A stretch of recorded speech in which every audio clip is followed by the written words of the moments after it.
Okey, sekarang ni kita ada meja camping foldable. Nampak? Lipat 4 guys. Nampak kecil je tadi. Tapi bila kembangkan dia jadi besar. Nak pasang kaki dia pun senang je. Cara lock dia. So ada alur dekat sini. Ada slot. Masuk ikut slot. Masuk sengit. Masukkan ikut Dia slot. sengit dia bukan tegak. Oh, stabil. Wah, boleh tinggi-tinggikan lagi.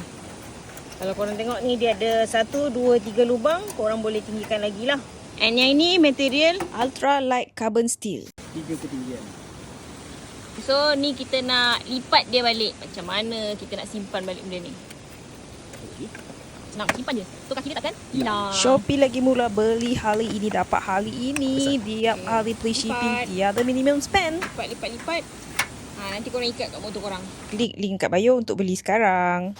Ni light carbon steel tau. Tak berat pun kalau nak bawa dekat motor korang.